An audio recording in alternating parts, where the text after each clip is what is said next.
కొత్త కొత్త విషయాలు చూసాం. ఇవన్నీ కూడా ఎప్పటికప్పుడు నూతన టెక్నాలజీ మనం అలవర్చుకొని మరి యంత్రాలను ఉపయోగించగలిగినప్పుడే వ్యవసాయం లాభసాటిగా మారుతుంది. అందులో ఇవాళ ప్రభుత్వాలు కూడా పెద్ద ఎత్తున రైతులకు వ్యవసాయ పరికరాలు సబ్సిడీ మీద ఇవ్వాల్సిన అవసరం ఉంది. కానీ గత 2.5 సంవత్సరాలుగా అసలు ఎక్కడ కూడా సబ్సిడీ అనేది లేకుండా పోయింది ఈ ప్రభుత్వంలో. ఏదో గవర్నమెంట్ ఆఫ్ ఇండియా నుంచి ఒక స్కీమ్ ఉంటుంది SAM అని, అందులో జస్ట్ జిల్లాకి 20 లక్షలు 30 లక్షలు వస్తుంది. అది గవర్నమెంట్ ఆఫ్ ఇండియా స్కీమ్. అది కూడా ఎవరు కొనట్లేదు. ఎందుకంటే అది రైతు యొక్క కాంట్రిబ్యూషన్ ఎక్కువ ఉంది, సబ్సిడీ తక్కువ ఉన్నది. ఆ మార్కెట్లో అంతకంటే తక్కువ ధరకే దొరుకుతుంది. అది ఇక్కడ కొనుక్కున్న దానికంటే మార్కెట్లో కొనుక్కున్నది నయమని చెప్పి అది ఎవరు కొనుక్కున్నటువంటి పరిస్థితి మనం చూస్తా ఉన్నాం. రైతుకు ఒక భద్రత కావాలి, రైతుకు ఒక భరోసా కావాలి. ఆ భరోసాను గతంలో కేసీఆర్ గారు అందించారు. నాణ్యమైన 24 గంటల కరెంటు, రైతు బంధు, కరోనా వచ్చినా ఎన్ని ఇబ్బందులు వచ్చినా సమయానికి రైతు బంధు పడుతుంది అనే ఒక నమ్మకాన్ని కలిగించాం. సాగునీరు, భూగర్భ జలాలు బాగా పెరిగి చెరువులు, చెక్ డ్యాములు, ప్రాజెక్టుల నిర్మాణంతో భూమిలో నీటి లభ్యత పెరిగి సాగునీటికి ఒక భద్రత కలిగించింది. అట్లే అప్పట్లో ట్రాక్టర్లు పెద్ద ఎత్తున సబ్సిడీ మీద ఇచ్చారు. వివిధ రకాల పరికరాలు, డ్రిప్, స్ప్రింక్లర్స్, ఈ టెక్నాలజీని కూడా అందించే ప్రయత్నం చేశాం. బట్ రైతుకు ఎంత చేసినా తక్కువే. వ్యవసాయం మీద నేను ఇప్పుడు వస్తా ఉంటే చాలా మంది రైతులు కలిశారు. అన్నా ఇంకా రైతు బంధు పడలేదు, అసెంబ్లీలో మాట్లాడు అని నన్ను అడుగుతా ఉన్నారు. అన్నా మాకు కరెంటు 12 గంటలే వస్తుంది, ఇక గతంలాగా రావడం లేదు, కనీసం రైతుకు 18 గంటల కరెంటు అవసరం, ఇంకొక 6 గంటలన్నా కరెంటు పెంచేలా చూడండి, ప్రభుత్వం మీద ఒత్తిడి తేండి అని రైతు సోదరులు నా దృష్టికి తెస్తా ఉన్నారు. బట్ వీటన్నిటినీ కూడా తప్పకుండా దృష్టిలో పెట్టుకుంటాం. మేము ఒక ప్రధాన ప్రతిపక్షంగా రైతుల పక్షాన నిజాయితీగా మా వంతు ప్రయత్నం చేస్తామని చెప్పి కూడా తెలియజేస్తా ఉన్నా.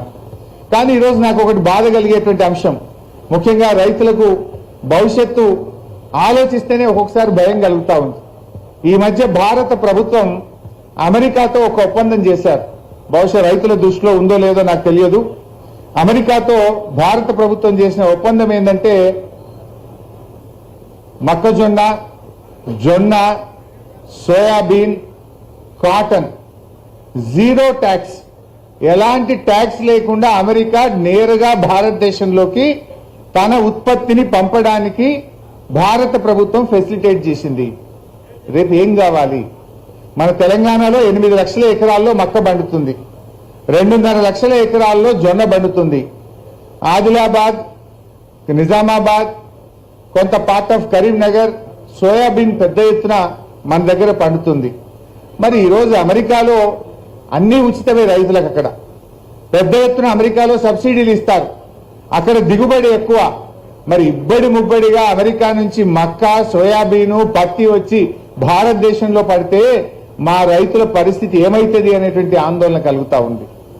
ఇప్పుడు ఈ యాసంగిలో నేను మొన్న చూస్తా ఉంటే, నేను వరంగల్ జిల్లా మహబూబాబాద్, డోర్నకల్లు, నేను పరకాల ఆ ప్రాంతాలు పోయి రాత్రి వచ్చాను. ఎక్కడ చూసినా మక్క బాగా పెరిగింది. ఏంటి ఇంత పెరిగింది మొక్కజొన్న అంటే, సార్ ఈ దిగుబడి బాగా వస్తుంది, 35-40 క్వింటాలు వస్తుందని చాలా మంది రైతులు ఈసారి మక్క పెట్టారు. అండ్ పత్తి దెబ్బతిన్నది, ఈసారి పత్తి మొత్తం కూడా నల్లబడిపోతే పత్తి తీసేసి మక్క పెట్టారు అని చెప్పి నాకు రైతులు చెప్తా ఉండే, మా నాయకులు చెప్తా ఉండే. అంటే మరి ఈరోజు అమెరికా నుంచి భారతదేశంలో పంట పండించిన దానికంటే తక్కువ ధరకే అమెరికా నుంచి రేపు మక్కలు వచ్చి పడితే మన రైతు పరిస్థితి ఏంటి? ఎందుకు ఈ అగ్రిమెంట్ చేయాల్సి వచ్చింది? మరి ఈ అగ్రిమెంట్ వాల్యూ ఎంత అంటే $500 బిలియన్. అమెరికాతో చేసిన ఒప్పందం విలువ $500 బిలియన్. అంటే మన రూపాయల్లో లెక్క పెడితే 45 లక్షల కోట్ల రూపాయల అగ్రిమెంటు ఇవాళ భారత ప్రభుత్వం అమెరికాతో చేసింది. 45 లక్షల కోట్ల రూపాయల మొక్కజొన్న, జొన్న, సోయాబీన్ మరి తదితర పంటలు అమెరికా మన దేశం మీద పంపితే ఈ దేశ రైతుల పరిస్థితి ఏమవుతుందో ఒక్కసారి ఆలోచించాలి. అంటే మనం చేసే అగ్రిమెంట్లు మన రైతులకు భరోసానియాలి, భద్రతనియాలి, రైతుకు మద్దతు ధర పెరగాలి. కానీ ఇబ్బడి ముబ్బడిగా విదేశాల నుంచి వచ్చి ఇక్కడ పడితే ఈ రైతుల పరిస్థితి ఏమవుతుందో ఒక్కసారి ఆలోచించాలని చెప్పి రైతుల పక్షాన నేను భారత ప్రభుత్వానికి కూడా విజ్ఞప్తి చేస్తా ఉన్నా. ఎందుకంటే మరి మన ప్రాంతం చాలా రేపు రైతులు ఇప్పుడిప్పుడే కొంత బాగుపడుతున్నటువంటి పరిస్థితి. ఆయిల్ పామ్ తోటలు పెంచాలని ఒకవైపు మనం ప్రోత్సహిస్తా ఉన్నాం. ఈ మధ్య ఏం జరిగిందంటే విదేశాల నుంచి వచ్చే crude oil, palm crude oil అప్పుడు 27% ట్యాక్స్ ఉండేది. వేరే దేశం నుంచి పామ్ క్రూడ్ ఆయిల్ మన దేశంలో దిగుమతి చేస్తే 27% ట్యాక్స్ ఉండేది. అప్పుడు మన రైతుకు పామ్ ఆయిల్ ఒక టన్నుకు దాదాపు 24-25 వేలు పడ్డది. కానీ ఇప్పుడు ఏమైంది, నాకైతే ఎందుకు తగ్గించారో తెలియదు కానీ 27% ఉన్న పామ్ క్రూడ్ ఆయిల్ ధరను, ట్యాక్స్ ను 16% తగ్గించారు. దానివల్ల ఏమైంది, నిన్నటిదాకా 24-25 వేలు పామ్ ఆయిల్ రైతుకు వస్తే ఇవాళ 21 వేలకు పడిపోయింది. అంటే విదేశాల నుంచి వచ్చే పామ్ క్రూడ్ ఆయిల్ కు ఎందుకోసం ట్యాక్స్ తగ్గిస్తున్నారు? మీరు ట్యాక్స్ తగ్గించడం వల్ల మన భారతదేశ రైతుకు ఏ రకంగా మేలు జరుగుతుంది, ఎందుకోసం ఈ ట్యాక్స్ తగ్గిస్తున్నారు అనేది ఇలా మనం ఆలోచించాలి. ఇలా ఇటు పామ్ క్రూడ్ ఆయిల్ ధర ట్యాక్స్ తగ్గించి ఇటు భారతదేశ రైతులకు, తెలంగాణ రైతులకు అన్యాయం చేస్తున్నారు.